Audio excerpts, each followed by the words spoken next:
All right. Uh, Good evening, everybody. Welcome to Shadows of Nox. Tonight, we're going to change up what we've normally done for our typical uh, group of Dresden players, and we're going to be doing a kind of holdover story between seasons. We're going to be doing Call of Cthulhu, of course, and I'll be running it, actually, so that way the others actually get a chance to play on the same uh, side, essentially. Um, this is going to be Echoes of the O.S.S, so it's going to take place in the later months of 1945, right after the Office of Strategic Services got dissolved after World War II. Some elements of World War II is still going on in this period, as it's just the war in Germany that's essentially been wrapped up at this point. They've still got everything that's going to be finished in Japan. Um, and yeah, it should be real fun to dive in. I'll have everybody introduce themselves and their characters, starting with Ava.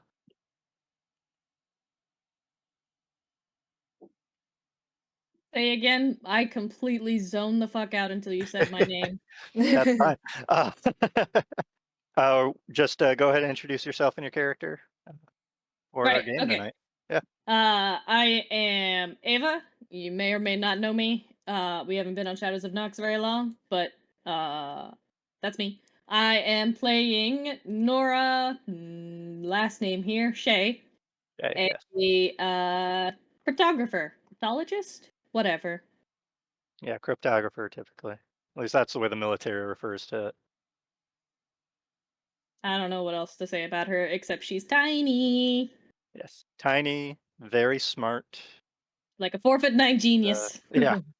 And the Uh, oldest out of the three, I believe, yeah. at Yeah. I think so. 25, working on her Yeah. master's. Yeah, we got a Master's? bit of a young group here, but Yeah, should be good. scrappy, but young. Yes. And Christina. I am Christina, and I am playing Cherry Matthews. She's a professional singer. She is known for, during the war, performing for the troops. She also is known by the military as a very well-known and efficient spy. But her cover she's very good at, and she's also good at espionage. Should be fun times. Yeah, Um, yeah, you did some spy work during the war, here and there. You weren't, during that time, you weren't completely brought into the right. umbrella of the OSS. But we'll get into that as we're essentially going to do a little bit of some of your first more official missions, Hmm. right? You were mainly just throughout Europe a lot, Yeah, she doing was spy more of a work here and there. distraction than she was Right. inconspicuous. Yeah. And Teslan, go ahead. Forrest Flanagan is a soldier. That is where he begins, and at this point, where he pretty much ends. He pretty much begins there and ends there. He joined the military early.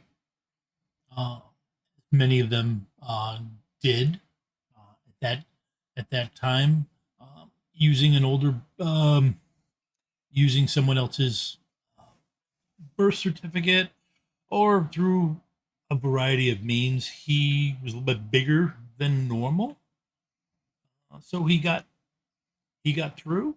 He rapidly he yeah, I had this in my head, but my head's been like a sieve lately. Uh, his skill,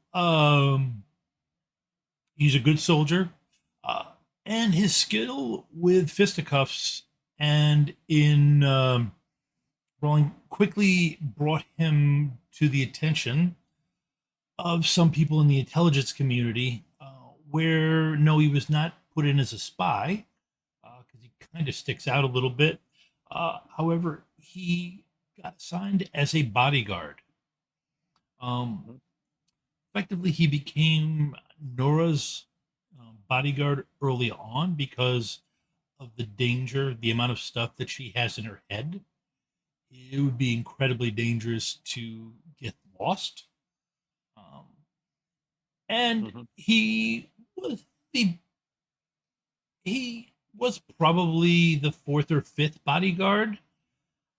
Tricky is he was a little uneducated, so he really didn't know what she was saying to him. Therefore, he couldn't take offense to it, like some of the other soldiers did. Um, Yeah, kind of until went through him like candy for a little bit. Doesn't help that she treats everybody like they're stupid right, because to her they are. yeah, Right. he didn't really realize that what she was saying to him, so he went along with it. Eventually, he did figure out, okay, let's see here, this and this. Um, he figured out how to how to be her body. I was going to say how to handle her, but he'd never admit to that because he's not Yeah, educated. that Doesn't wouldn't mean be he's not quite the way he'd want to phrase it. yeah, Yeah. it doesn't mean he's stupid. But he does Mhm. know how to handle her likes, dislikes, so he can just kind of successfully insert himself into her life. He lives and works in the area around her, where she goes to school. Tends to take a bunch of odd jobs, including stuff to do with horses. He's got a lot of skill with them, based on where he grew up. I think that's enough on Forrest. All right. One other thing I do want to add to that, just in general for our viewers, both Cherry and Nora are sisters. Oh yeah. Yeah. Cherry is Nora's younger sister, because Cherry, you're what, 20 or 20.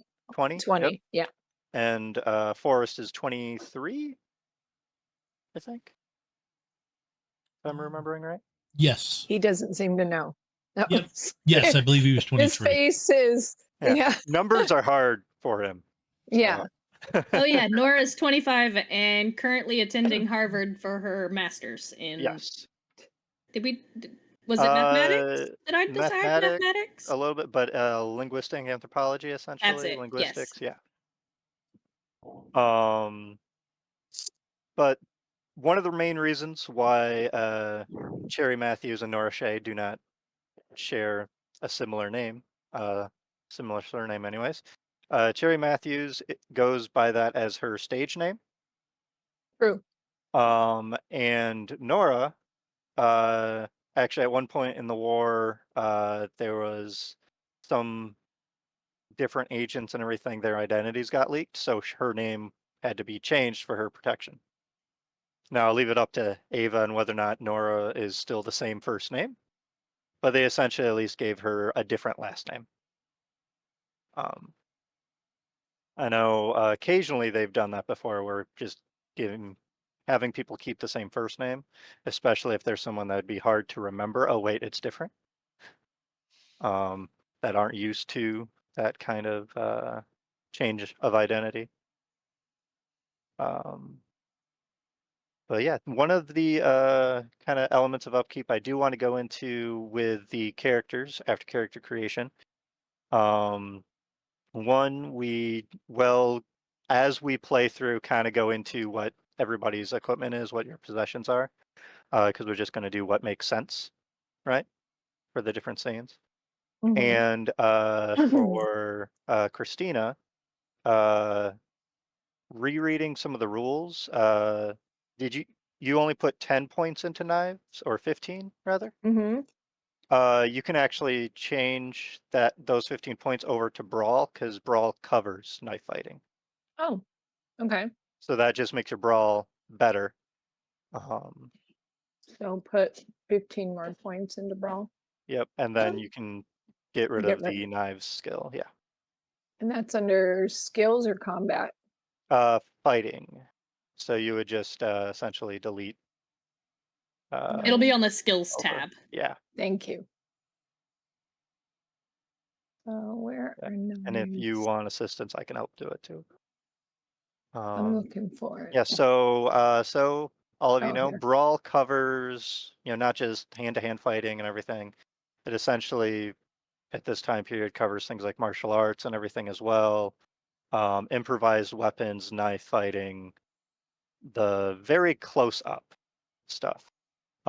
For other elements of melee fighting, things like There. axes, swords, that sort of thing, those are separate skills. Okay. Rebel, no. Um, Get out of here. but yeah, and knives, pretty much anything that's a puncture or sharp weapon for the most part. Mm-hmm. There we go. Uh, can be very nasty depending on the attack roll. No, dog. Any of those weapons have chance to do an impaling strike, which can potentially do a lot of damage real quick. So getting stabbed or shot even just once can be quite lethal in this game. But all that aside, we'll get started in today's story. So, Forrest, Yes. you you and Nora essentially went out on a job investigating a potential Soviet spy. Mhm. Um, you're just north of Los Angeles, California at the moment. Nora, right now you're probably waiting in the car or by it or, some vicinity thereof, either doing some, actual homework for your master's program. The one of the professors that you interned for, Dr. Hans Sommerfeld, actually has some mathematical calculations he wanted you to check for him. So you probably have some of those notes as well to go over. Um, and even though you're not necessarily supposed to travel with this kind of paperwork, I'll leave it up to you to decide if you have any little bits of notes from the Venona project that you're doing, which is a cryptography project at this point in time, intercepting messages, and then you go through them and essentially decrypt it. It's not quite like the Enigma machine. It's more of a general kind of decryption method, something that you could do as long as you can figure out the key and everything, from what I understand. But I'll leave it up to you if you know, took some of that sensitive information with you and whether or not that's uh, is completely up to your character if you want to go with that idea or not. But I you at don't least think have she your homework would. and your the math from the professor that I would like to have you help with. Yeah. Yeah. Yeah, no, she'll be working on that. She wouldn't take anything sensitive like that, Right. especially they're on literally the other side of the country. Right. Yeah. She might take it home, Hmm. Yes. but Right. that's as far as she'd go. She wouldn't Right. bring it out like Give this. Forrest that look that he probably recognized. Be like, make sure this doesn't. Yeah. And And it's at the not my fault moment, if I happen to forget that particular book in a right. secure location. And right now, Cherry, you are actually on the set of a movie. Your friend Ingrid Bergman actually connected Mm-hmm. you with the director of this Okay. project. But that's not the only reason that you're working on the Okay. movie. The director is a suspected Soviet spy as well. Okay. And you've been recently brought into the fold, so to speak, of what some of the elements of the O.S.S. became after it got dissolved. Let me see the name here, which is the Strategic Services Unit. So that's essentially a group that you've been brought into because of your history in spy work and spycraft in Europe during the war. They're essentially seeing if you can do the similar kind of espionage work for the U.S. What So is the you're name again? essentially of the organization, Mm-hmm. the Strategic Services Unit. Yes. And the director's name that you're investigating is Irving Lerner. What they told you on him is he, during the Manhattan Project, he was Mm-hmm. part of the War Office for doing photography and everything like that for it, propaganda films, that sort of thing. And he was caught at one point at Los Alamos taking pictures of one of the devices, and he was not authorized to do so. He was, everything that he took was confiscated, and he was quickly reassigned and everything. But that's one of the main reasons they suspect him, and they have yet to find anything further implicating him yet. So at the moment, he had to leave his position there, and it's more or less they don't know if he was ignorant in doing that, or just made a mistake, or is in fact a spy. So that's one of the things you're looking into. And back to Forest. While Nora is essentially waiting in or around the car, you are in a bar there, doing the job, looking into this potential Soviet spy. Get down. And on your way, walking out from the bar, you go ahead and give me a spot hidden, actually. Okay.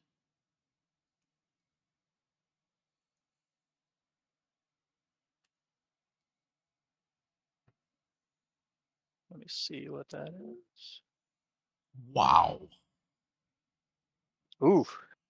Oof. So you step out of the bar, Stop it. and right away you Into a weren't pole. quite expecting you weren't quite expecting it right now, but because of the time of day and everything, the sun gets you right in your eyes the moment they're trying to adjust Mm-hmm. going outside, and you don't quite notice the 6 guys that start circling you. So they're essentially, because of that, going to get a surprise round on you. Okay. What's your dexterity? 90. 90. Normally you would go first, probably. Yes. Because the sun messed you up a little bit, they will get a chance I think that was to I try to rough you up a little bit. think that was the one I maxed out. Right, yeah, I don't think you can get a higher than that to begin with. right. Let's see, I'll do... That's what Yes. my intelligence is. Mm-hmm. Sorry, Nora's All right. intelligence is. Mine is definitely not. Yeah. I don't know many people that I think in my personal life that I would say have a 90 in intelligence. That's I do know a a ridiculous guy. level. Yeah, I can think of a couple people that might be close, and one that might literally be at that point. Completely But clueless as far yeah. as like real life knowledge, but brilliant. Fair enough. But yeah, so going into combat, how combat works is you go in order of your dexterity. Mm-hmm. If your dexterity ties with any of the people in that order, the tiebreaker is essentially your combat skill for what's it's going into. So in this case, a brawl, it'd be the brawl skill, Yep. which I believe Forrest also has in spades. So Yes, he's also got a uh, 90 there too. I think, yeah, I think the sun putting him at a disadvantage is one of the only ways that someone can get the drop on him. But yeah, I'm going to roll for them and see the percentile. See if I can do 6 of them and see if roll 20 has a fit about it, or if I can actually do that. Okay, so one of them's a 16, which is awesome. Yep. Let me know if I get a Um, dodge. see. Okay, so 2 of them didn't do so well.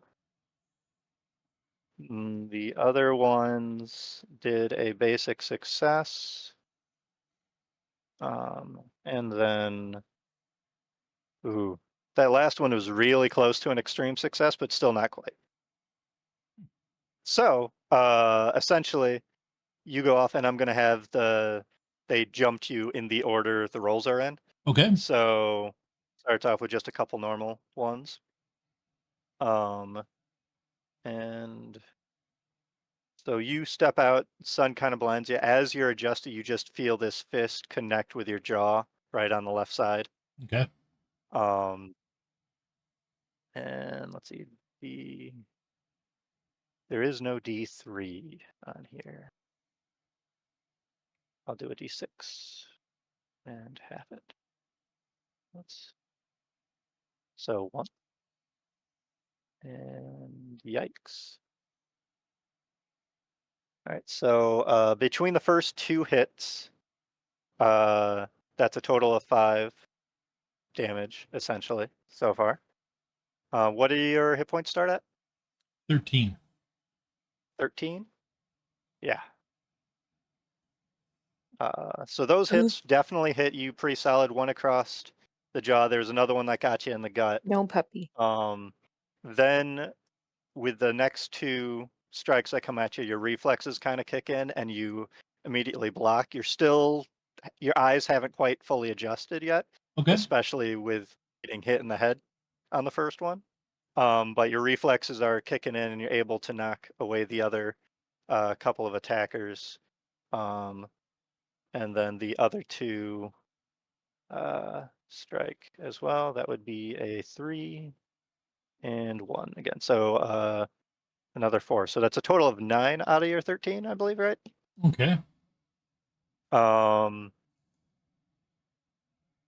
And the after you block off the other ones, it seems like it kind of left you open. One of them hits you in the chest pretty squarely, kind of knocks a little bit of the breath out of you. And then another one kind of kicks you in the side of your knee and kind of brings you down onto one knee. Yep. But then That's rude. at that point, your eyes adjust and everything. Adrenaline's kicking in and everything. And the top of the next round, essentially, and you would go. So as your eyes adjust, you see that you are not quite grappling, but are still kind of deflecting the 2 that you blocked. And then you get a guy on each side of you, and then 2 other guys in front of you. No.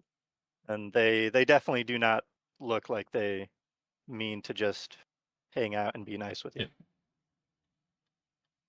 So what do you do?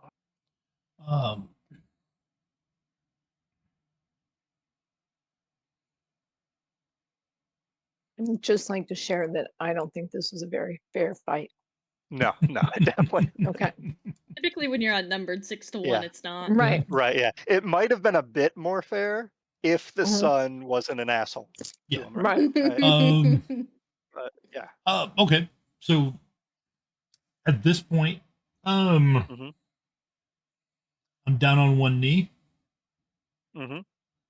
You got and 2 guys they're that circled around me. you're blocking that you could grab, kind of, if you wanted.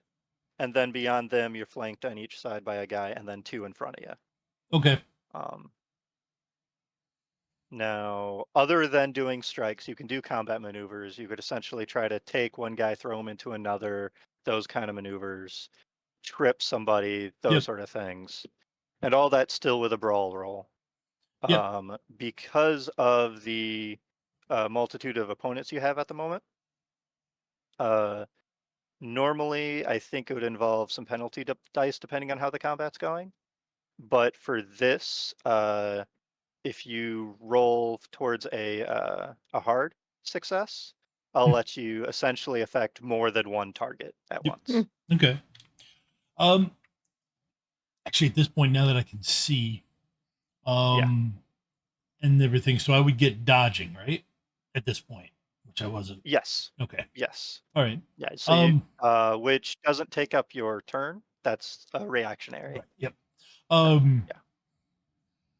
Yeah. So first thing, grab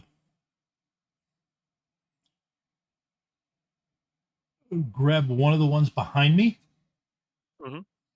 and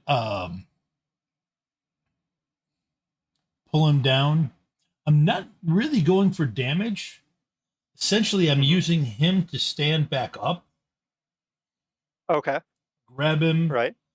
Use him as leverage. Pull him Yep. down while you move up. yeah, pull him down, and basically throw him so he's blocking three of them. So the one that's flanking Okay. me and the two in front is the goal to get him. You said switch to hard. Yes. They could pull that off. So essentially, like you pull him down to help you up and get him to the ground to block Yep. the other Yeah. three. Not necessarily to the ground. I just need to get him Okay. so that they're all six of them are He's in a coming at bed. me. Yeah. Right. Exactly. That's the trick with fighting multiple people is, essentially try to isolate it in some way, Okay. or at least one of I the am tricks. not doing well. I go up and I Mhm. grab him by the kerchief and it Mhm. just comes off in my hand. Ah, This is just not my day, Yeah. obviously. yeah. It's quite a warm day. I mean, this is in October, but it's still Northern California. Yeah. It's a bit unusually warm even for that and everything. You're sweating and Yep. like your grip's not quite what you wanted it to be. Um, And so, so yeah. you go up and you grab and everything. You do notice that the guy you grab does go off balance a little bit, Mhm. but not quite in the way you wanted. What were you planning to do to the guy on the other side after that? He's gonna hug him. You're like, "Can we Oh, just be okay. Well, friends?" Yeah. I was just honestly going to, it doesn't really matter. It's still a failure no matter what I did, but that was Mhm. all I was going for, was to get that and to get myself into a position Okay. where I can then, One deck somebody. one other thing that you can do in the mechanics is you can push the roll. So essentially, what that means is you can do a reroll for it, Mm-hmm. but if you fail, the consequences are worse than they would be Like otherwise. you may lose your pants.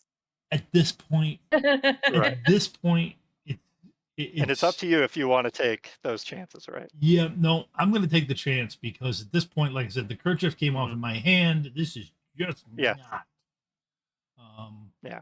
going my way. So it has to turn around, hmm and it doesn't. Ah. I was gonna say, Oh not if roll man. 20 has Uh, anything to say about it. oh I man. have rolled Holy 3 smokes. straight above 90s. Man. You and Andrew Yeah. truly And have switched places. I have, right. Yeah. well, Yeah. Apparently, you have picked up my curse, and I apologize. Yeah. last night I Uh, was having a real good, I was trying to shoot Abernath. Well, right. I wasn't trying As to shoot everybody him. should. I was letting off steam by just rolling, shooting Abernath. And I Yes. shouldn't have wasted those good rolls on that. Okay, so I am But in yeah. basically All right. probably at that point with what I would have tried, because it would have been something where I, lean back precariously. hmm I fell back on my ass and I'm prone on the ground, All right. ready All right. for a stomp down. At that point, all the guys standing around you kind of pause for a moment and look at each other, like they're shocked that it went down that way as well. Um, and then you hear a voice call out from a ways away. Someone yells, "Cut!" And you are currently standing outside the saloon on a movie set. It's the same movie that Cherry is working on. So Cherry is in the same location as well. They brought you in uh, because they really wanted an authentic fight scene, Sir, I'm but sorry. Nothing the worked. director's a little upset because you're supposed to win the fight. Yeah. So And then the other stuntmen, like they help you up and everything. They go like, "Man, that didn't go nearly how we rehearsed." no, everything. You're all right. What happened? I don't know, man. Everything went wrong. It.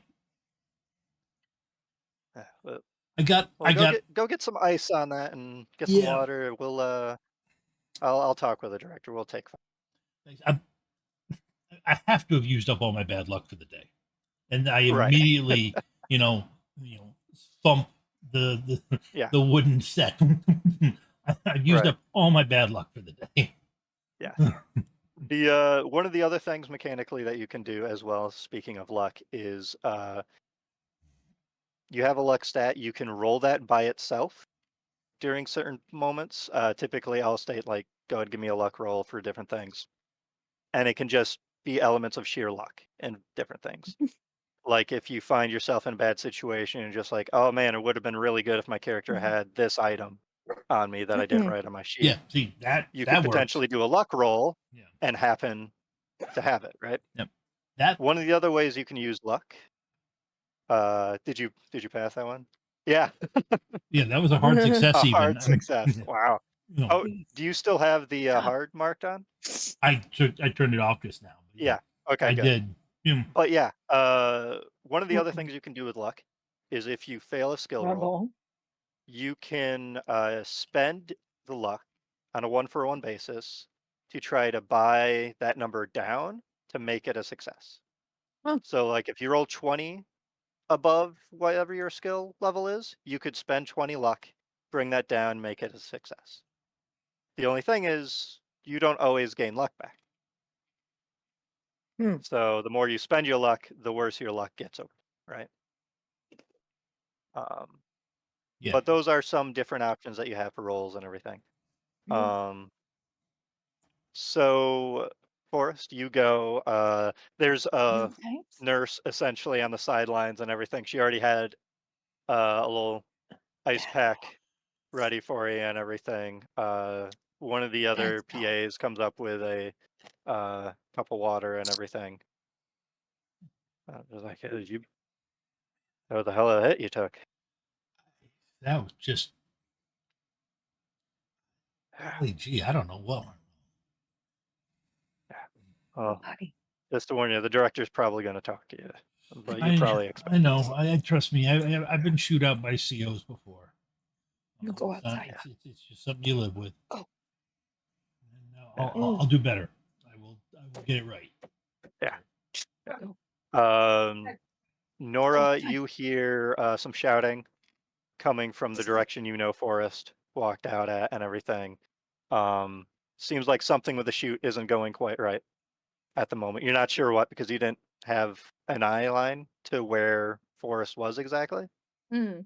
Um, and Christina, you pretty much saw that scene play out a little bit. You know from like you don't know Forrest nearly as well as Nora, but you know enough that that is not how that should have gone, right? Okay. And even Is she, you're a little confused as to why it didn't work at all, kind of thing. well, Um, Pretty much, he is somebody that your sister knows and seems to be close with, and mhm. you also know that he served in the war and seems to be quite a bit of a fighter. So when the Yeah. director was looking for someone to do an authentic fight scene, you were like, "Hey, Uh, well, I know this guy," oh, right? great. So, Yeah. that's great. So he's here on my recommendation. Great. So she's Right. going to be like this. Yeah. That was great. Good to go. Yeah. And Yeah. she'll look up and see if she can catch eyes with him and be like, Oh, he's not making eye contact with Yeah. anybody Yeah. right now. He's You do connect just eyes looking with the sheepy. director at one point, and he just looks at you and goes like, it goes over oh, to talk she'll to go like the this. writer. Yeah. I'll check. She'll be pro. Go ahead and give me a listen check. Okay. Both Forrest and Cherry. Nora, Hmm? what of your work are you doing? You doing the mathematics work from the professor, or are you essentially going through some of your linguistics work, you think? Probably the work for a professor. Okay. Um, go ahead and give me a mathematics roll. I think I And rolled. Cherry, you overhear the director pull over one of the PAs and everything and be like, all right, make sure the booze Woo. in the tavern isn't real. Okay. She'll giggle I to know herself. some of them have smuggled it in before. Just go check it.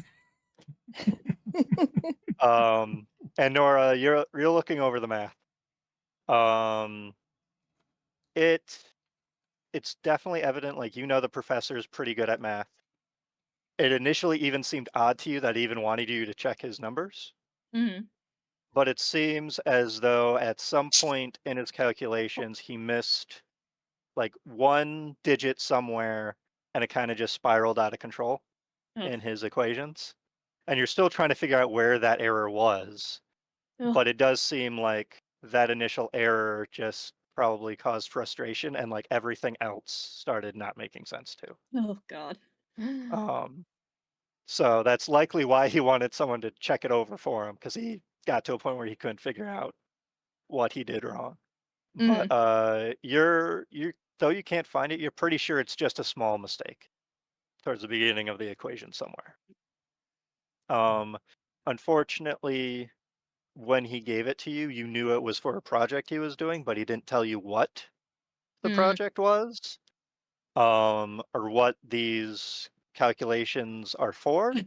So right now the sheets they're just numbers, right?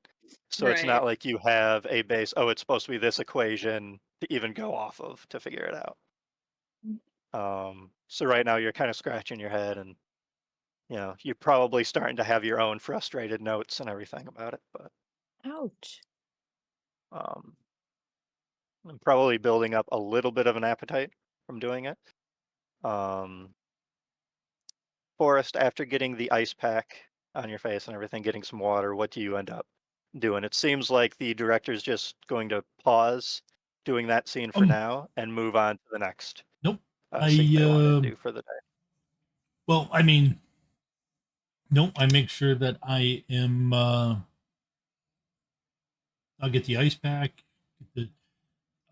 get the drink. I make sure I am right there and ready Okay. to Just shake it off and be like, no, I'm good. shake it off. I'm Do it. good. I make sure that I Hmm. am. Well, it's also a matter of it. If I'm right there, then Yeah. I'm Yeah. watching the director. You're right. Exactly. Yeah. So You can go ahead and give me an acting role. This is essentially not in this second. This was during the fight scene. yep. Uh, to just see, and it's a normal, regular difficulty acting role. To I see how I well you might have been able to play up the fumble that you had there. I didn't do it well. I Um, was not. It was and you're overhearing people talk and everything, and some of them are mentioning like, man, if he was more of an actor, he might have been able to make it look comedic, but it just he just fell like a sack of potatoes. And like you're overhearing some of these rumblings from some of the other extras, and while they set up a scene that's supposed to be happening inside the tavern with Cherry. So take that how you will. Whether or not you end up hitting one of the random people is up to you. But Cherry, they're setting up a scene for you. Okay. Right now it's in the saloon. I keep calling it a tavern because I'm used to that term more than saloon. Right. But yeah, they're setting up the scene in the saloon. It's got one of the performers on the piano, and Okay. in the movie, um, you're essentially got the leading lady role in it, Okay. but you're a saloon girl essentially that Sure. sings and performs and everything, but is also supposed to get involved with the lead cowboy in the film in the sense of fighting some of the outlaws and everything that they do later Okay. on. So this scene that they're setting up is just essentially a singing performance from Okay. you and then the lead was going to walk in and everything, and it's like the first time that you two They meet. meet. Okay. Um, the movie, some other details on it, which, by the way, the director, uh, Cherry, is investigating as a potential spy, is the same one that Nora and Forrest knew is a potential spy that they're also been assigned to look into.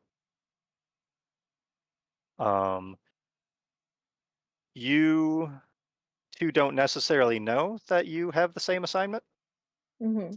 So, Cherry, you think you're here doing it yourself, Mm-hmm. essentially. Um, because though you know Nora has done work in the war and Forrest is a previous soldier, you don't quite know that they work or used to work for the O.S.S. Okay. So you're not entirely knowledgeable of the fact that they are currently doing espionage as well. Okay. Um, but Nora and Forrest, you were assigned not only to look into this potential Soviet spy, but to also monitor Cherry and her attempts in doing so as well. Um, She's gonna love that. right, yeah, when she finds that one out, right? Yeah. Yeah, that's gonna be her favorite. Uh, the film that you're working on right now is you are all at Iverson Ranch, which is north of Los Angeles. It's was built earlier this year. It's kind of a set structure for a western town. Only all the buildings only have 3 walls because they're all the only 3 that matter. They're the front and the sides. Okay. So none of them have backs. They have roofs, but they are set built structures that pretty much stay here year round. And they film inside some of the buildings and everything here and there. Sometimes they go to a studio lot to film inside some of them, but right now they're setting up an angle so that they can still use the inside of the tavern that's essentially here. The film is also called Above Snakes, which, let's see, do any of you have history as Um, a Yes. particular skill? Nora, you can give me a history check for that, irregular difficulty. All right. So you Hey. know what the title is in reference to. Forrest, you have no idea. Yep. The movie's got something to do with snakes. Yep. No, it That's was. all you know, right? There's always a chance. I roll. Um, I roll low enough and can. and ooh, so close. So, did you want to use luck to buy that into a success? no, It'd be no. 1 point effectively, but yeah, Right. this isn't necessarily that important of Right. a role, but yeah, you know it's a phrase from the time period that the movie's in and everything, and it's on the tip of your tongue what it means, but you're not quite sure.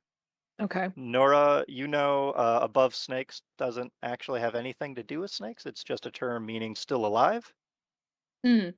despite whatever hardship and everything is going on, right? So Cherry, you suspect that at some point in the movie there's going to be a lot of snakes. You still have yet to see them or any Okay. signs that they're on set, Yeah. Okay. but from just the title alone, you probably like been flipping through the script trying to find where that scene is and who's in it, kind of thing, and you Okay. haven't found it yet.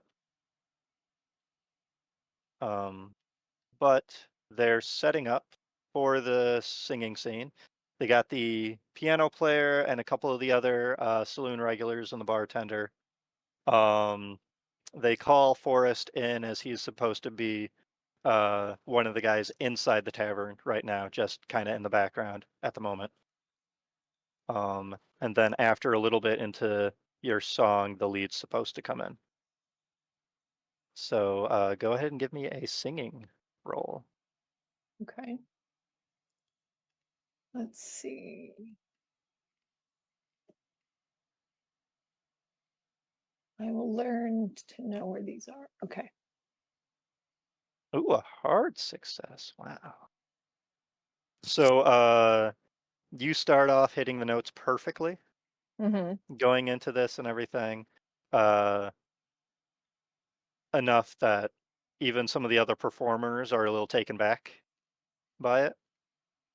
Forrest, you can go ahead and give me a psychology roll or a spot hidden, depending on which one you are more proficient in.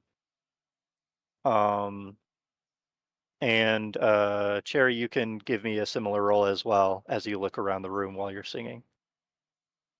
What were the options? Psychology or spot hidden. Essentially, Wow. spot hidden is more of physical things. Psychology would be like reading people. Man. Yeah, you kind of like are using your hand to hide a little bit of the ice pack, and you're just kind of like leaning into it Yeah. No. I'm over by the bar. yep.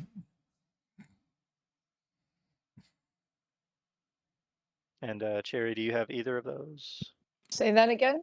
Either psychology or spot hidden? Oh, yeah. Yeah. Sorry. Oh no. Psychology would be to Um, read people. Spot oh, hidden yeah. is for like the physical environment. Okay. Okay. And then here's psychology. Oh, wait, I did psychology. Yeah. Ignore that. Here's spot Uh, hidden. yeah. Oh jeez. Is Man, that roll bad? 20 is not liking anybody No, tonight, it's not. right?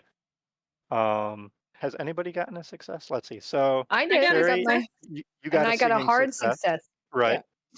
Yeah. And Nora got a history one. I gotta Uh, listen one. yeah, there's listen as well. Okay, so also remember any successes you roll, natural successes, not ones you buy with luck. Make sure to highlight the dot next to that skill, Oh, so okay. that when we later on would go towards advancement, you know which ones you can potentially Oh, advance. right. So Cherry, you would have Singing and listen. listen Yeah. and singing so far, it Right. seems. Right. Nora, you'd have history, and that's really, is Just that the history. main one? Yeah, just history. That's right, because I've the only math made 2 rolls and the one mathematics didn't work. failed. Yeah. Yeah. And Forrest, you have listen, it That's it. seems. Yeah. I mean, I rolled luck just to demo it, but and got a Right. got a Yeah. Yeah. success with that, but that Yeah. was it. And luck does, you do end up getting some luck back every once in a while, but it's not specific like a skill roll. Like it's not, you need to roll a success in order to get some back. It's more over time. Your luck kind of, you roll and your luck replenishes itself a little. Um, all right, so you're singing and everything, you're looking around, you're very much in the moment doing it, Okay. focusing on the song and the notes and everything. Forrest, you're very much not paying as much attention as you probably want to. You're trying, Mhm. but you know, you're still a little distracted and everything, having sips of the whiskey that's in the glass and everything you have that's really just tea, Yeah. probably, disappointingly enough. Um, and then after a little bit, the lead walks in, and Sherry, this is the first time you've actually even met who the lead was, but Okay. it's Gene Autry. I don't know Oh, if you recognize that name. yes, I do. Um, so he comes in, he's got a very much a white kind of cowboy outfit, white hat. Um, comes in, connects eyes with you and everything, Mm-hmm. and starts singing himself. Okay. Um, and it's essentially the movie that you find yourself in is a singing cowboy movie. Okay. Her That the favorite kind. director, right, yeah, that the director just happened to want to have very authentic fight scenes, Mm, which plays a little bit against the genre, but right. the director is also one who's typically only done documentaries before now. Mm. Hey, it was So this authentic. is a bit of an interesting choice, huh? It was authentic, just not the way he wanted it. Yes, very Just not authentic. just not the direction he Right, wanted it in. right, yeah. Um, yeah, I'll go ahead and roll his singing just to see how it is. 69. Mm, yeah, I don't think that's quite good enough for him. Or did Uh, he so trip like he, on Forrest? I do actually like that. Yeah. Uh, so he comes in and everything. Starts singing. Things are coming out all right and everything. And then like Forrest kind of just shifts in his seat a little bit at the wrong moment.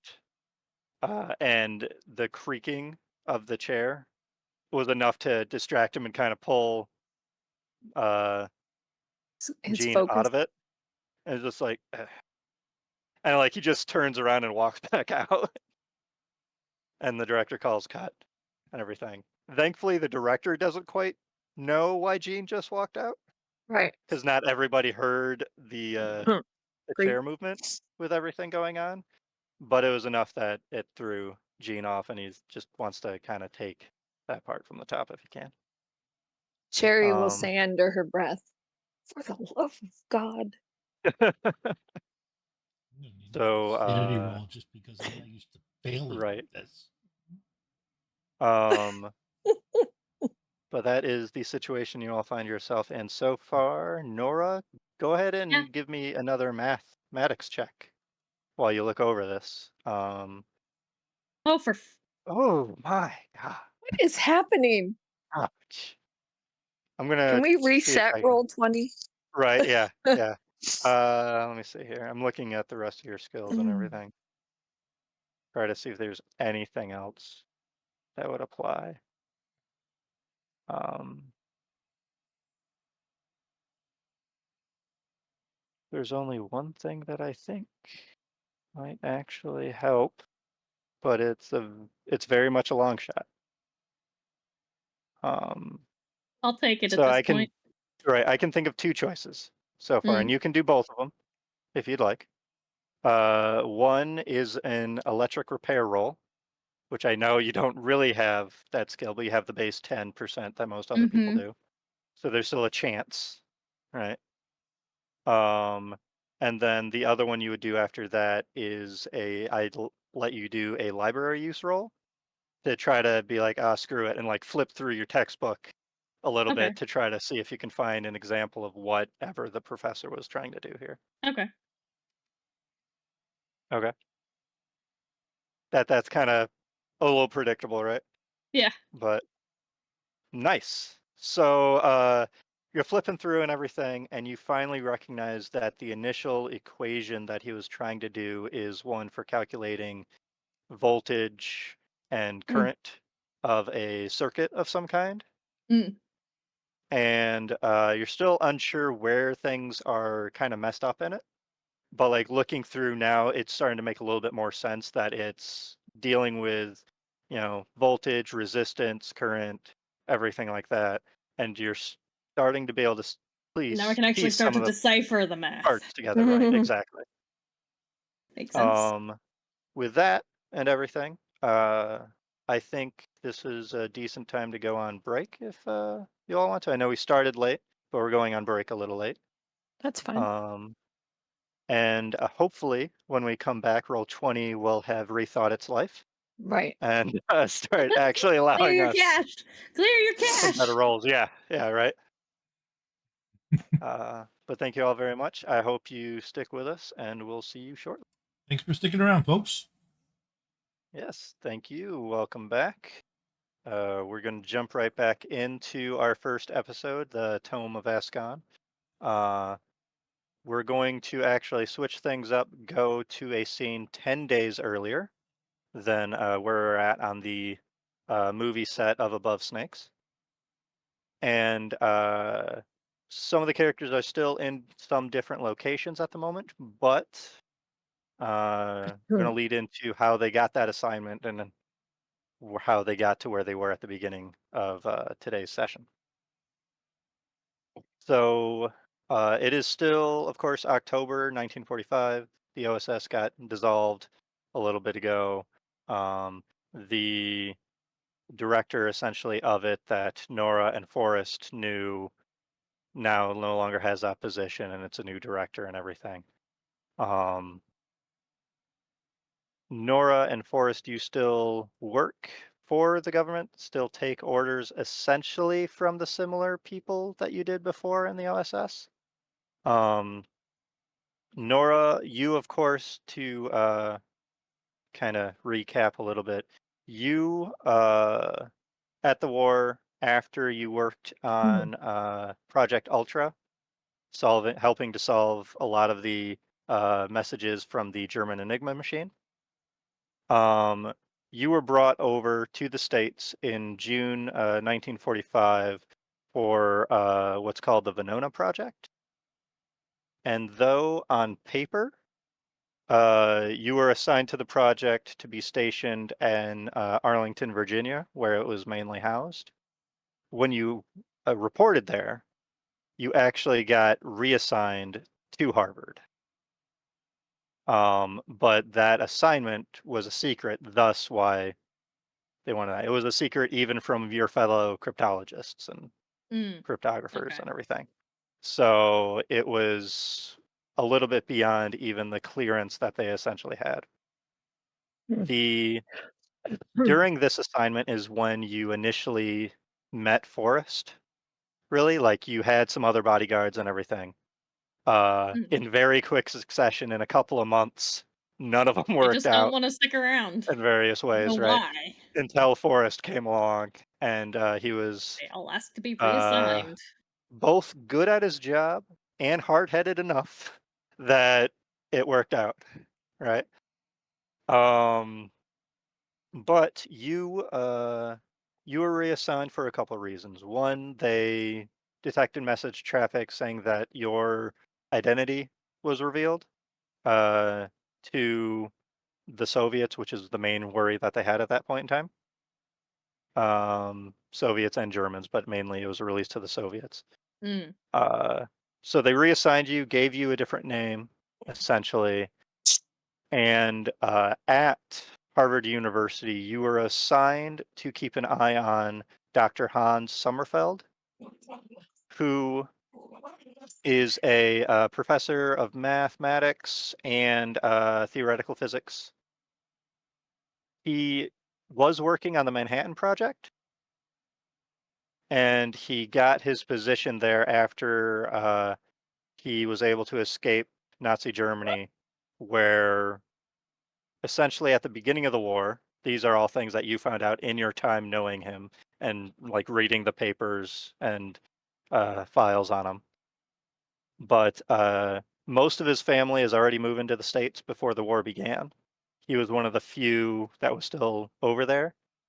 Mm. And shortly after it started, he got stuck over there and forced to do projects for the Nazi Party, essentially. So uh, technically, he ended up being a Nazi scientist, but not a willing one. Right. Um, he ended up involved in a lot of kind of nefarious projects with the Nazis, but the moment that he had a chance to leave, get out, and everything, he was brought over to America, leaked a decent amount of the intelligence he knew to the Americans, um, and was brought into Project Manhattan because he's a physicist. Mm. Um, During his time there, because Project Manhattan is just kind of wrapping up a little bit, there's still some secondary parts of the project that are ongoing right now. But he left at the end of May of 1944, so shortly before you got reassigned. Mm. Um, he resigned from the project and requested to be stationed at Harvard as a professor. So he pretty much didn't want anything to do with Project Manhattan anymore. Over the time that you got to know him, you started realizing that the main reason is because he started a lot of the guilt he felt while he was doing stuff for the Nazis started coming back while he was on that project, and he didn't want anything to do with the amount of destruction that it would probably lead to. Mm-hmm. Um, Overall, he does seem like a pretty decent guy, just got stuck in a bad situation. He does a lot of different things with electrical engineering and everything as well, but his main aspects are theoretical physics and math. Uh, you have noticed that he's made references to Tesla and things like that many times before. And other than that, hasn't been very open about the kind of things he got stuck doing in Germany necessarily. Fair enough. But you did find that though he's not a cryptographer himself, he does have a decent working knowledge of cryptography. And it's more he seems like an enthusiast towards it, Mm. just a nice, more casual interest kind of thing. And once you started discovering the level that you could do mathematics and the fact that you were knowledgeable in some way in cryptography as well, right? He actually started slipping you notes here and there that were just, again, casual, no actual espionage to it, but like just little ciphers to do Mm. with basic messages, that sort of thing. Mhm. And you kind of built a little bit of a friendship with him based on that over the year or so that you've been shadowing him and then reporting what you found to your higher ups. You, Nora, are essentially your head agent that you report to is Agent Gleason. Works for the government and everything, essentially in O.S.S. Now you're not quite sure exactly what specific organization he's in, but he's still in the government. It might even be secret enough that it doesn't even have a name right now, Hmm. but you still essentially report to him. Forrest, that's the same guy you report to, Mhm. but occasionally you have meetings with him at their field office in New York every once in a while. They pretty much they take a couple other guys, station them to help watch Nora while you have your meetings with him, and then you go back and they Okay. unassign the backups essentially, right? Yep. Um, I'd make sure that Taste it. all they'd have to do is watch. I'd make sure everything else right, that I yeah, gotta yeah, Try do is it. taken care of. yeah. He Agent Gleason tries to make sure it's during periods that there shouldn't be much Ouch. activity, right? Downtime between semesters, that sort of thing, when you two would really meet. Um, so right now it's kind of mid-semester. It's going towards getting closer and closer to the end of the semester or whatnot. But Agent Gleason has called a meeting with you, which is a little odd. So you know something important is going on. Um, and mentioned that there's a couple agents that are going to come in and help watch over Nora and everything. Right now, Nora, you are in your office as an intern, uh, and you do get some assignments from the Venona project still to help decode and everything, because that continued well after the war was done. Mm. Um, so you have some of that decoding to do, and then of course I your can't. schoolwork and everything like that. Right now, Dr. Sommerfeld is in his office working on something. You're not entirely sure quite, but he does seem very focused on it. And the other professor that you work for is Dr. Raymond Gilliam, who's just a physicist at Harvard. He's not anyone you have to report on to Agent Gleason or anything. Mm. He's just one of the professors there. But he does seem like a decent guy as well. Take that to the kitchen. Fly. So, Thank you. Nora, I'll essentially start off with you. Go ahead and you can give me a linguistics anthropology roll for some of the homework and everything that you're doing, going over in your research. Nice. All right, let's have There this we be the go. trend. Roll 20. Uh, Much better. yeah, you're killing it with the homework assignments and everything you have for this.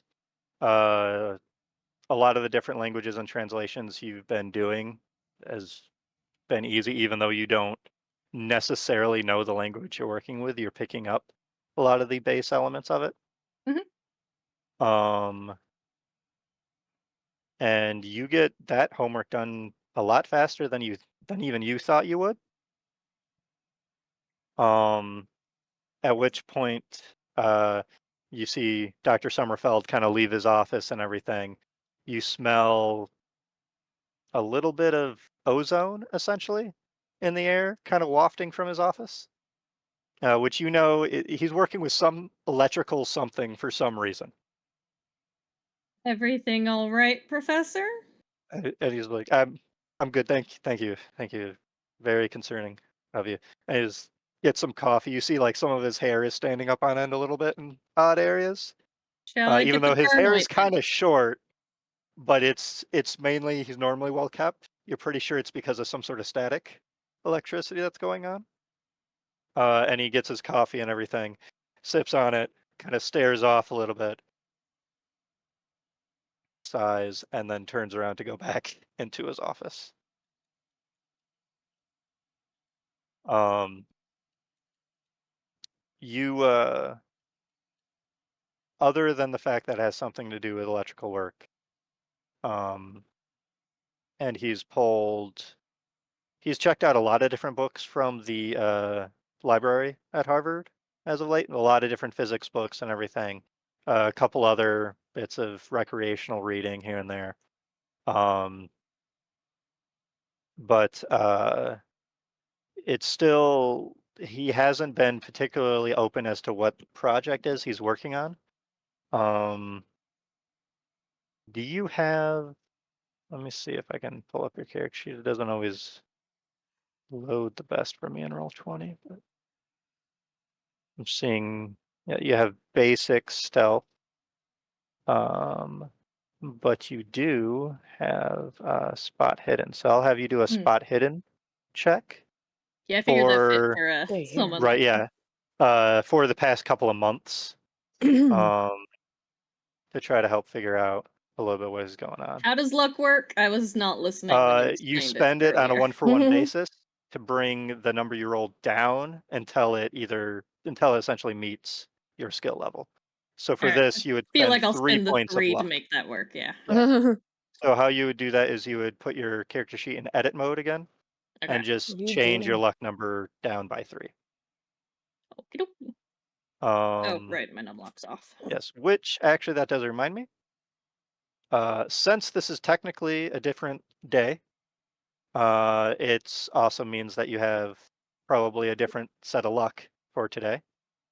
So how that works is when your luck potentially might reset is you make a luck roll, but you want to roll higher than your luck to see if it ends up improving. So thus the lower it gets, technically the better chance your luck has to get a little bit better. But everybody can do a luck roll for me. All of us? Yes. I hadn't spent any luck prior. Me either. Does You can that do make it a based on the difference? luck that you have right now. It'll technically give you a slightly better chance, but I'm fine with it. Okay, Wow. so Hey! yeah, Normally that would be amazing, yeah, no, Where but I it's is that? not that great for gaining luck so back. my luck my roll 20 is still penalizing Luck is me. near the top middle with the rest of your Yeah, attributes, it's with your Christina. normal attributes, and you just hit luck Just click it. when you're Yeah, not I'm in just the not edit finding screen. it. Yeah, Right underneath size and education, third column, it's literally in the middle. Near the top. yeah, and you just click over where it is. Oh, there it is. I see. But Third row, third Forrest, column. sadly, you do not get any luck back. Cherry, you don't get any additional luck either I rolled a It 70. says for this day. I got extreme Whoa, You success. have to roll higher, though, Yeah, so it would this technically need roll to is read the as a opposite. Yeah, failure. Oh, so the okay. lower your luck, it's technically the easier this roll would be, Okay. right? But Nora, your luck does get a little bit better. So essentially, that works out for this example because how you gain some luck back is now, Nora, you would roll a d10 and add that to your luck score. So Ooh. wow. Wow. All right, so roll 20 is at least starting to like one of you. Yeah. So yeah. So your luck is what now? I'm It's feeling very 72? lucky. Yes. Yep. So yeah, so you bought your spot hidden into a success. Mhm. Make sure to mark the dots for anthropology and library Yes. use if you didn't already Yep. do that. I'm getting into that Um, habit of marking them right. when I succeed. Um, and yeah, so over the past couple of months, you've learned that his family that came over before the war got property for cheap, kind of a little bit outside of Innsmouth, Massachusetts. Um, enough that it's not even in any part of the Oh, property of the town itself, but that's the closest main-ish city that it's really by. Um, Thankfully, from what you've overheard him mention, thankfully after a lot of the raids that happened in the late 20s on the town due to prohibition and everything like that, um, none of that fallout ended up affecting the mansion, the manor house rather, Mhm. that his family bought. But afterwards, his family kind of moved away because of everything. So even though they've still owned the building, not many people have lived there. Mm. And he's recently, as of maybe 6 to 8 months ago, inherited the property mhm. from one of his dead uncles. Um, and he hasn't really done much with it. The most you've heard him mention it up until anything recently is it's effectively just a museum at this point. Like Mm. nobody's been there. It's just nothing's moved. It's all old furniture, everything. Um, but in the past couple of months, he has taken a couple trips out that way, in between semesters and everything. Mhm. And you, with the help of Forrest during these points, have been able to kind of tail him a little bit. Mhm. So you have an idea of where it is. You know nothing shady is necessarily going on from what you can tell. But he's definitely been doing a lot of work on the manor house. Um, he's hired a couple contractors here and there to help him out and everything. Uh, but from what you can tell, he's just essentially trying to fix it up as maybe another potential home. But around the same time, he's also been working on this project that has something to do with electronics that you're not sure what that is. Mhm. You do feel like it's related somehow to why he's now interested in the manor house. Um, but yeah, so that's some of the information you have. Dr. Sommerfeld again went back into his office to continue whatever work it was he was doing. Um, and after a little while, eventually, eventually, Te- Teslan just sent me a message that threw me off. He comes back out of his office and everything, just sighs real heavily and looks at you with a very defeated kind of look. And he's already done with the cup of coffee he just grabbed a couple minutes ago. He's like, I think I've been up way too long. I can't figure this out. And he hands you a couple sheets of equations and math and everything that he's been trying to work on. And he Mhm. just, I should be able to see what I'm doing wrong. I can't. Um, if you could help me out, that'd be amazing. Um, Also, there is uh, a book in the library that for my research, I need to check out again. But apparently, I've checked it out one too many times already, and they're not too happy with me about it. So, I was hoping if you could go over to the library and check it out for me. Give me the name. Okay.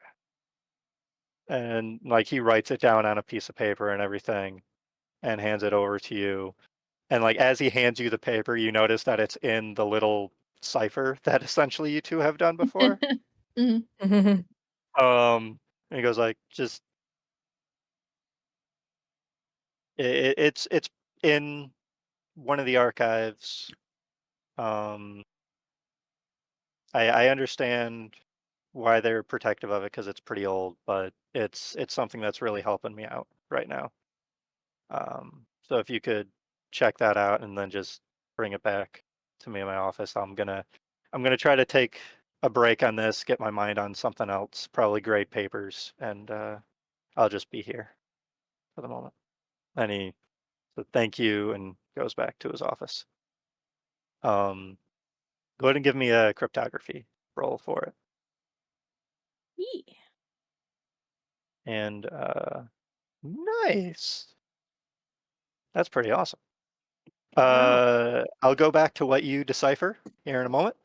Mhm. Forrest, while you were pulled away with your meeting with Agent Gleason, it was to go to Tower 270 in New York, which you know was the building that the Manhattan Project was housed in New York while it was there before it moved to Los Alamos and a couple other places. Um, but it's still one used by the government and everything. So they help you charter a flight essentially out to New York um, Harvard? and get a trip and everything out that way. Um, From Harvard, it's not just a drive down. I mean, if you preferred to drive down, you could. It would just take longer. Yeah, I Because didn't. let's see, from Harvard to New York, I think it is a bit of a drive. Maybe I'm wrong. Maybe my geography is horrible.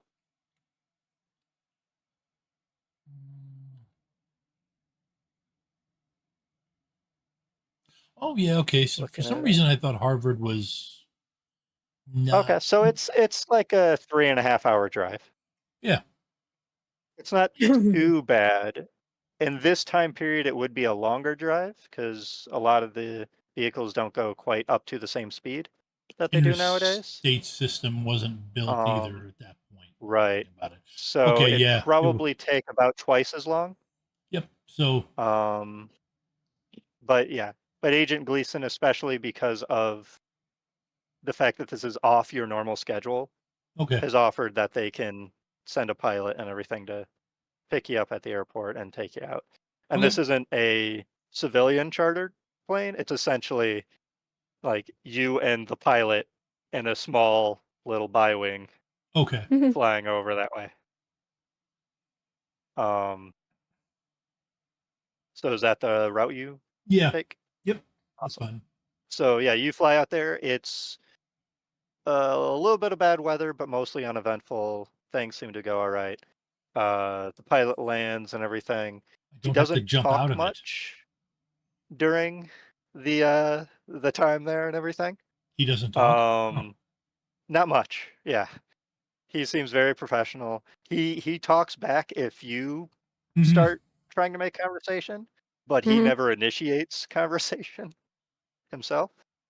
Um, and then he just kind of gives you a little bit of a salute as you go and get off and everything. Um, Give me a spot hidden roll. See, I think this is going to be in the 80s. Nope, but it's still a failure. Oof, oof. Did you Goodness. wanna? Did you wanna buy a success on that one? Sure, what the heck? All right. I want at least a success that means something. Other Right. than just Right. somebody hearing somebody insult me. Right. All right. Um, so you spend the 12 to get that? Yep, drop my luck down to Awesome. 48. So you didn't get as you get off the the biplane, you didn't get that great of a, lay your eyes on it as well as you probably want to now that it's piqued your curiosity, but you're on your way leaving. Um, but there is a file amongst the papers that the pilot had that had a triangle symbol on it. It was essentially an equilateral triangle with dots on each end within the middle of a circle.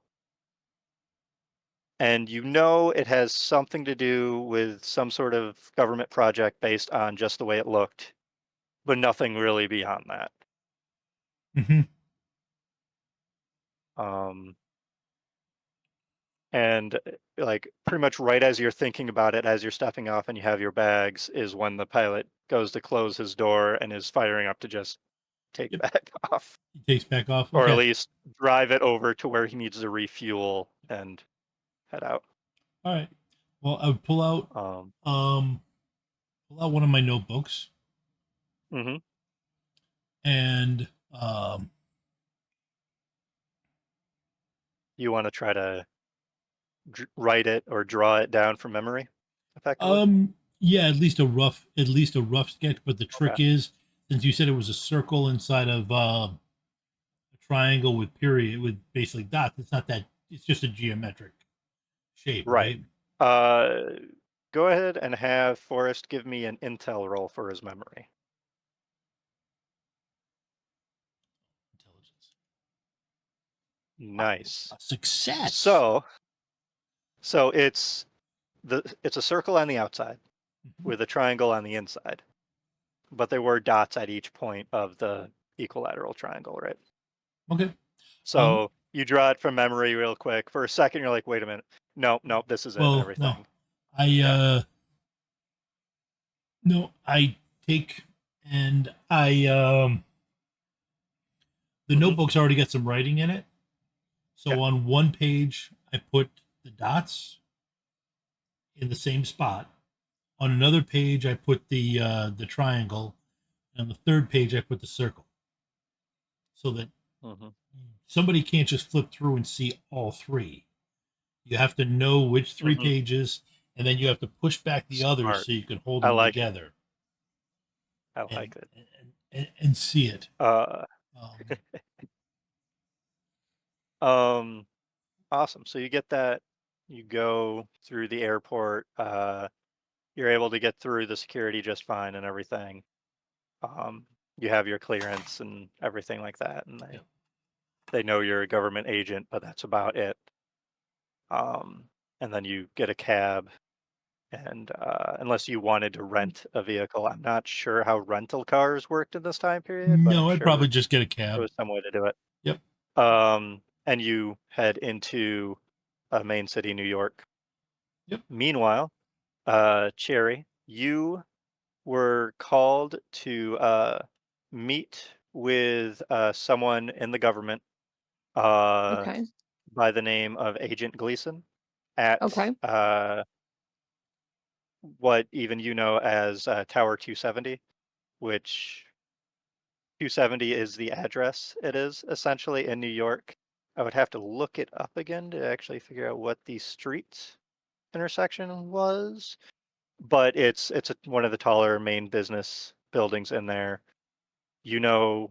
Project Manhattan was based kind of out of it based on the little bit of Bycraft contacts and everything that you've had, but that was really all Right. you knew. They moved out of it. It's, as far as you know, it's not used for anything anymore, until you're told to meet this agent of the government there. And you Okay. have the feeling that it is something to do with espionage work, given Okay. the amount of things they're not telling you about Right. it. Um, but you're not sure. You Okay. Not many people that you know were able to give you any insight as to who Agent Gleason was Okay. necessarily when you asked, but you find yourself in the building and everything. You head up to the floor that you're supposed to meet him on, and as you go out, you notice that there's various soldiers and secretaries carrying boxes of files and equipment kind of into one of the elevators. And essentially, it seems like they're still moving things out of this area of the building. Um, but let's see, where is it? Here we go. A very, let's see, very kind of average gentleman, maybe about 6 feet, 6'1", so a little tall, angular features, dark eyes, um, in a nicely pressed, clean suit kind of thing, like waves you over and everything, and goes like, "Yes, miss, what are you doing here?" I'm supposed to be meeting with a Mr. Gleason. Very well. Well, right this way. And he shows you off into an office and everything. Did he shake her Um, hand? yeah, like you would offer to shake her hand and Okay. everything. She'll take his watch just to see if she can. Okay. Give me a sleight of hand check. Okay.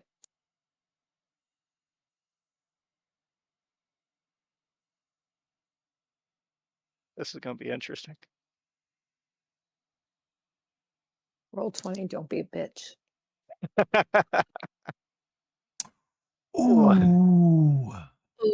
I can't see it. Ouch. Oh, damn. Oh, it's Like, so bad. she went for the watch and like grabbed his Right. ass. Well, now there's a couple things you could do here, right? If you Okay. wanted, you could spend 47 luck No, to I buy was a gonna say, success, yeah. or you could push the roll, And what do you which do with, means you get to re-roll, but if you fail, it's a worse outcome than it would otherwise be. no. Okay, She'll just, all right. So essentially, how I'm going to describe it is, you you go to do it, and you realize that the watch is a decently expensive one that's not hmm. on there in a way that's easy enough for you to do quickly. And you notice under his suit jacket, he has a little bulge of where a firearm probably is. Oh, I was And you're like, like, wow. so instead of just failing at doing it, you assess for half a second, be like, maybe that's not a good idea. Never mind. Okay. Uh, and he leads you into an office and everything. Closes the door, and Before he closes it, she'll go, yeah, nice watch. uh, thank you. Welcome. See, I'm gonna have him roll. See. 17. Wow, that's Mm. really good. He goes like, "I'm Mr. Gleason. It's a pleasure to meet you. You are?" um, Cherry Matthews. "Yep. Please have a seat. I had a meeting set with you.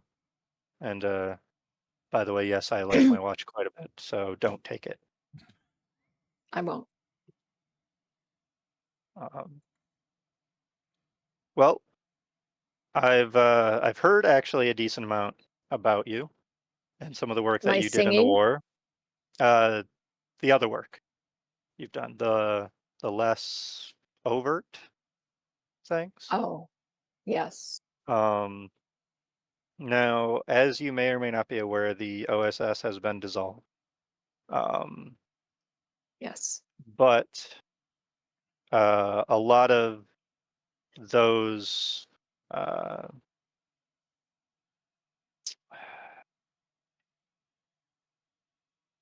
I'm trying to think of a word. He isn't. A Operatives, lot of those uh, asset, Monsters. assets. assets and everything Okay. have been transitioned into what's being called the Strategic Services Unit. Okay. And with that, even though we are essentially done with the war, things are still going on between us and Japan and everything. But we're still looking for agents. And I mean, I'll be honest, I probably wouldn't necessarily have heard of you, or you wouldn't even have been here if it wasn't for a commendation that I read in a report for some of the work you've done in the war. Okay. From my understanding, you'll likely know her. I got a report back in April of this year when Virginia Hall resigned from the O.S.S.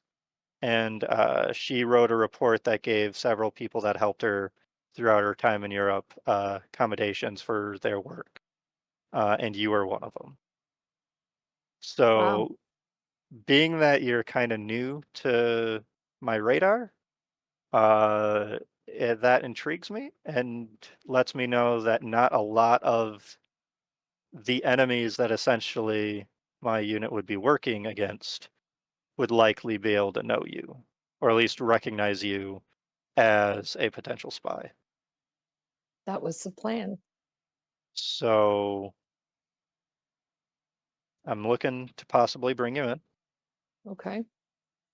But I'll need you to have kind of essentially vet yourself a little bit with an initial assignment to see where your skills really lie and how everything is. That's Um, fair.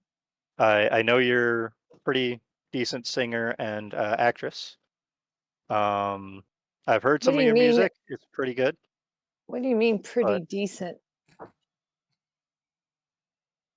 well, I mean, Are compliments hard for you? it's not the kind of music style that I normally go for. Oh. It's good, just not what I would like to listen to recreationally. Hmm. Um, at least not the stuff that I've heard. Okay. Not saying you couldn't do, you know, You should a little stop bit, talking but about it. and he actually like smirks a little bit at that. He goes like, but from my understanding, you have a lot of other skills, and what essentially that I have, and he pulls out a file and everything. Um, it's very nondescript, like there's no outside labeling on it Hmm. in any way that you see. Hmm. And he flips it open and everything, turns over a red, kind of top secret cover page and everything, and then slides you over a list of names. Like this is a list of suspected Soviet spies in the States. Okay. Um, we would like it if you could look into at least a couple, maybe, of these individuals. Um, I'll let you actually decide which ones you want to go for first, uh, and just report back your findings, and hopefully we'll be able to verify whether or not they are spies or aren't. Is Uh, there anything off limits? um, well, if you're caught doing anything illegal, I don't know you. Okay. Well, I don't like to break the law. Right. Um, and even as far as a lot of other government agencies like the FBI or anything like that, you don't work for us. Got it. So our operation essentially beyond a lot of what they know, unless for some reason it's a joint project of some kind, which this one isn't necessarily. I understand. It's all right. I'm an amazing singer. Very well. Well, one of the names on the list is a filmmaker, as I understand. Um, but some of the other ones are, machinists, physicists. A lot of the names are suspected spies that worked on or are still working for the Manhattan Project. Um, Maybe I'll stick with my wheelhouse and start with the director. All right. And he circles the name and everything on it, and it's a name that you recognize Hmm. because there was a documentary film. Um, what I want to say last year, if not a couple years ago. Okay. Uh, yeah, a documentary film called Swedes in America that the director Irving Lerner did that featured Ingrid Yes. Bergman rather, your friend. Yeah. Oh, So that alone, you have a way to get connected yeah. to this director in some way. And I know that that particular director, sir, is Hmm. partial to brunette singers. Well, that's very helpful then. I think Um, so. as I understand, he is setting up just outside of Los Angeles to film some Western or something. I guess he's trying his hand at not making a documentary right now. Um, Well, that's perfect. but uh, I have things in place to assist you in Okay. getting in on that project if you need be. But he is currently casting for it. Let's see if I can do it on my own. All right. And he gives you a phone number to reach him at and everything Okay. um, on essentially a little business card. Just when he hands you the business card, it just has the phone number on it. Okay. Like there's nothing else. Okay. Well, this is Um, cryptic, but thank you. right. That's Um, the nature of our work. Um, that's that's great. any questions? No. Um, it, I noticed that you guys are you just moving out or in or Switching over. This was I used see. for the Manhattan Project for a while. They've already moved a lot of things over, but now they're just moving some of the files out after the dissolution, and this will likely become an office building. Maybe of use to our unit, may not. As I far as see. I know, it will be. But yeah, higher brass tends to change things every once in a while. I see. Well, thank you for the opportunity. Hmm. And I will say she'll go to shake his hand Hmm. and be funny and like try to go for his watch. And she'll Okay. go, I'm just kidding. I really do like this watch, but Yeah, it is nice, but it's not my size. yeah. Give me a spot hidden. Okay. Uh, roll. And you have noticed that though he's a bit angular and everything, kind of thin, it seems, Jeez. Yeah. within the suit and everything that he wears. Based on his handshake, the way he carries himself, the way he walks, and everything, he's likely a very athletic Okay. individual. Um, and probably one of those types that the suit hides what Okay. athleticism he has. Okay. But he also seems like he's a very educated and intelligent agent. Okay. Like, well, if everything works out, maybe I can help you with a thing or two as far as slipping somebody's watch. Great. Maybe I'll teach you Uh, some good music. do you have a bracelet or a ring of any kind? Yeah, Okay. she wears a ring on her middle finger. Okay. Do I mark off spot hidden? Yeah. It was a failure, so you don't put a Oh, dot next okay. to it. You only do that for successes Okay. and ones that you don't buy with luck. Right, right, right. Um, as he mentions uh, everything that he could show you a thing or two, he actually holds up a ring, and you recognize that it's yours, and he just hands it back to you. That was nice. Thanks. Good job. Yeah. Welcome aboard. I hope you stick with us for a while. All right. Now, if you'll excuse me, I have a bit of a large man to go beat up. All right. Enjoy it. Yeah.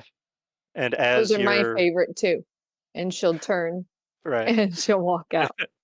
on your way out, you actually walk by Forrest, who's there to also apparently meet with Agent Gleason. And do I know Um, him? You recognize him as somebody that your sister Nora knows.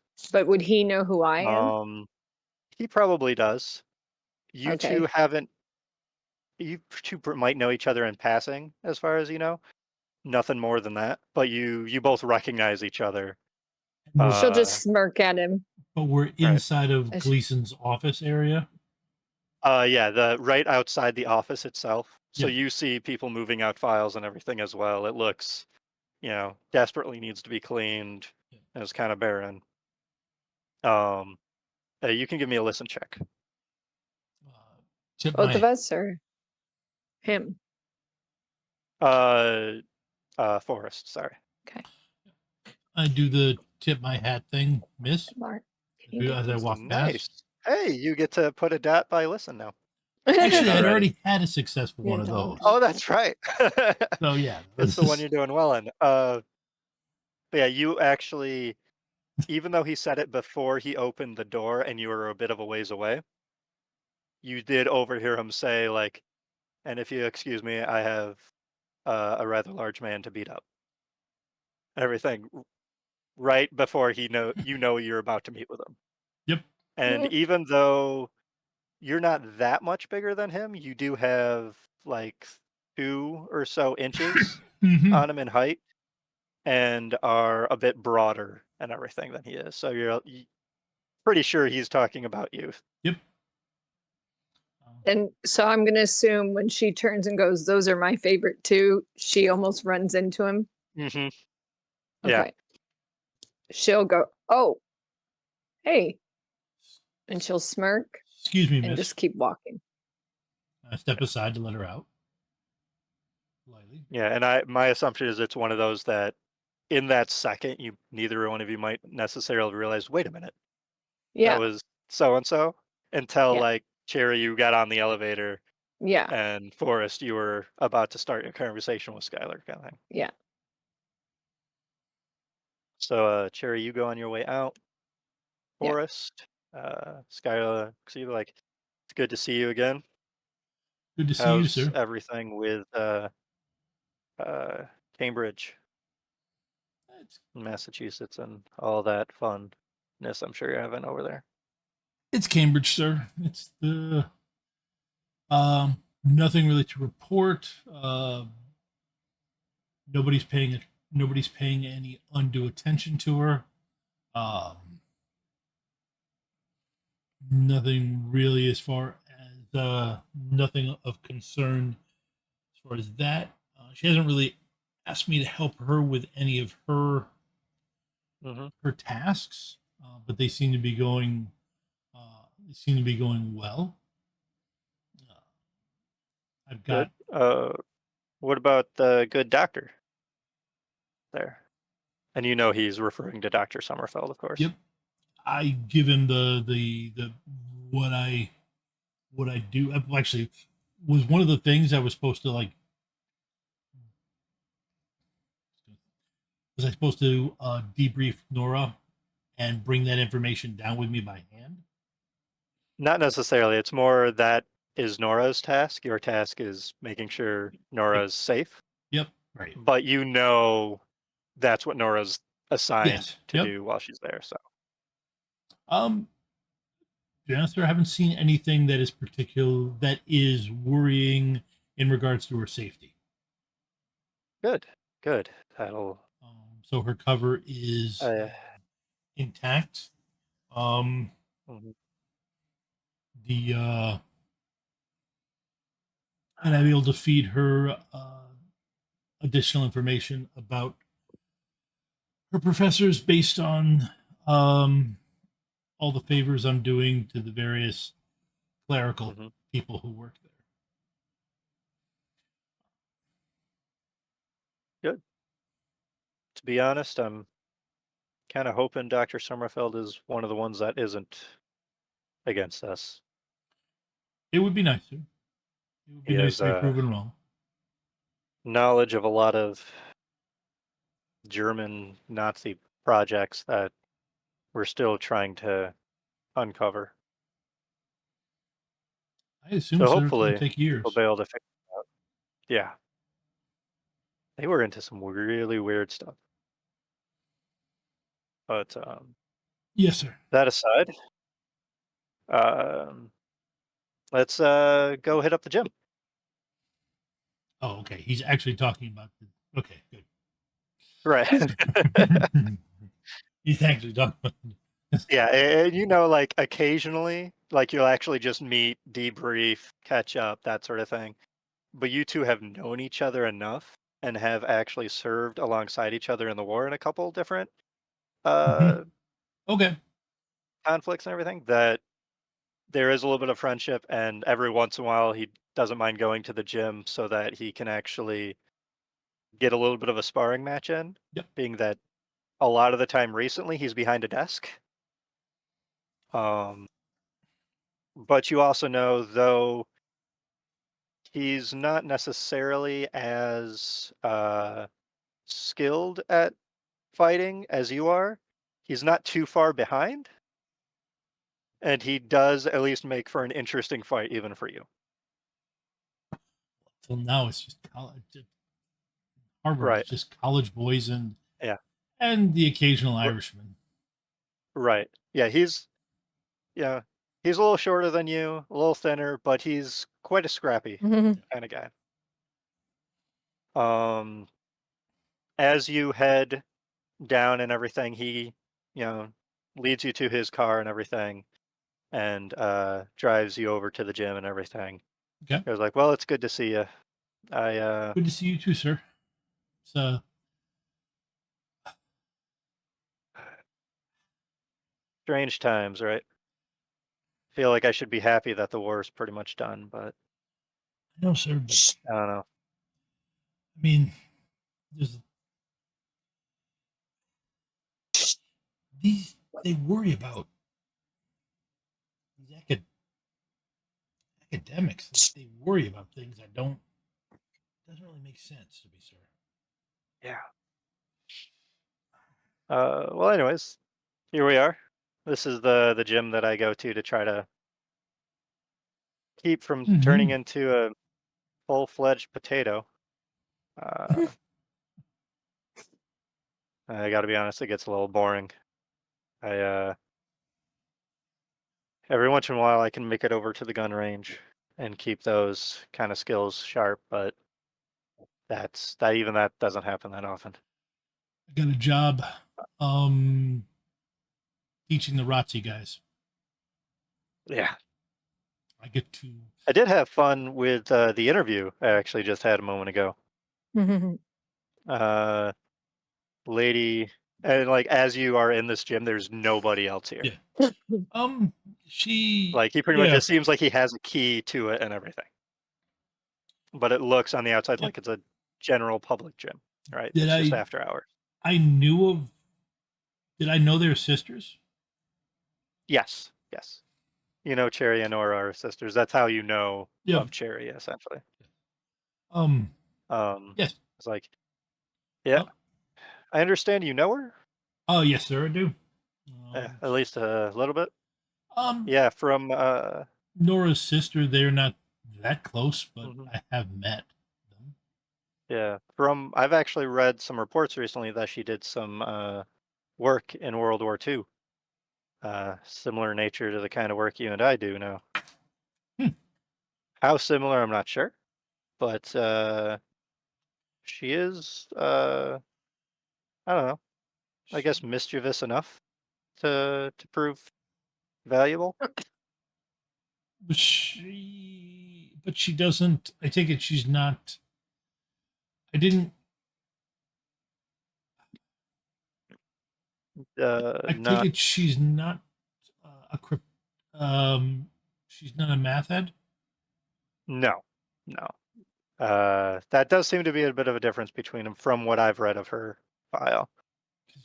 Who knows? Maybe she is a math prodigy too. I don't know. She didn't I just come know across like that. she's seems to be good with people, Um. and she's quite a bit of a singer. So, Uh. Yes. and That. apparently knows a little bit of sleight of hand, which threw me off initially. But Yep. When yeah, we have spent time together, it was very easy for her to not pay for a drink. That's Oh, good to know.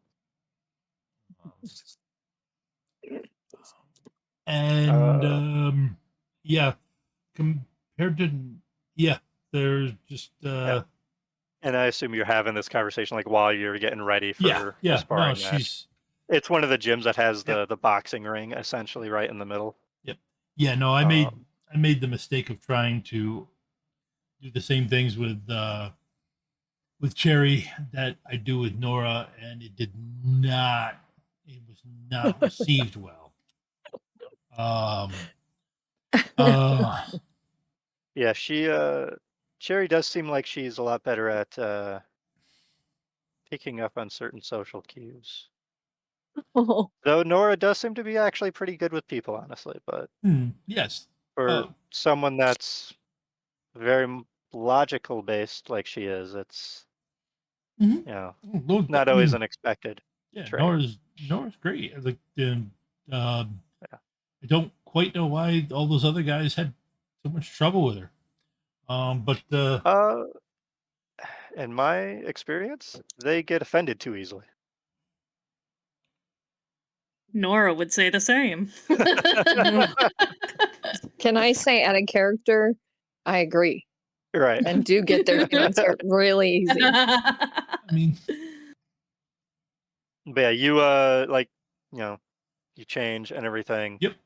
into your outfits. I don't know if you feel like describing your character a little bit more so while you change, but Agent Gleason has, I guess, what you would consider a bit of like a not a jet, Bruce Lee style build Mm-hmm. and everything, right?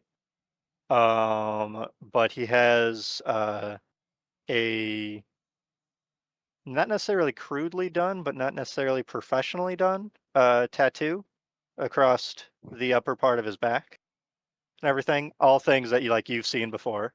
Yeah. It doesn't seem to be necessarily too descript. It looks like it's like a Celtic mythology based one. Celtic knotwork, that sort of thing. Um, Yeah. Forrest, he is a clean cut, rugged, chiseled, organized, and well put together was what I put down for like it when you're Hmm. rolling up the description. But he's a little taller than average, Hmm. lean build. If he's got clothes off, he's got you could see um quite a bit of muscle.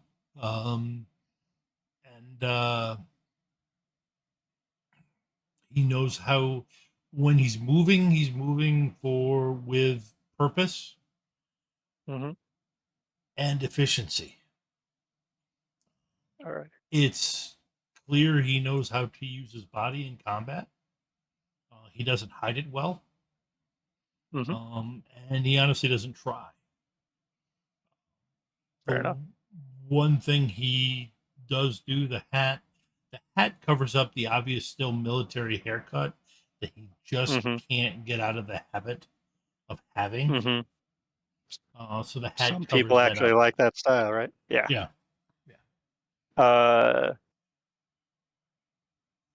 so uh, go ahead and just give me a brawl roll.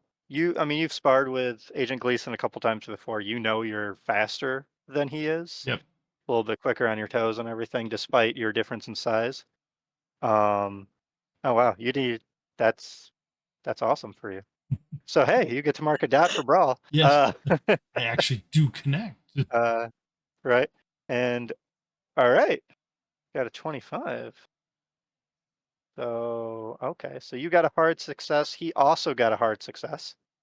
Um, so essentially, I'll just boil it down to it ends up being a very good sparring match.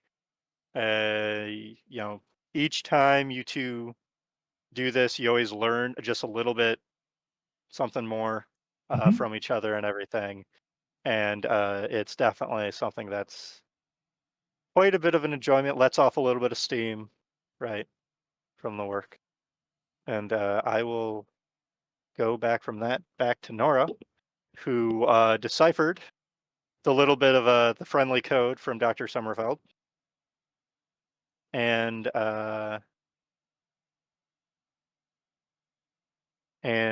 you know that that says apparently the book that he needs to check out is called the Tome of Askon, which, with your level of success, you already recognize the word Askon as a Proto-Germanic word for ashes.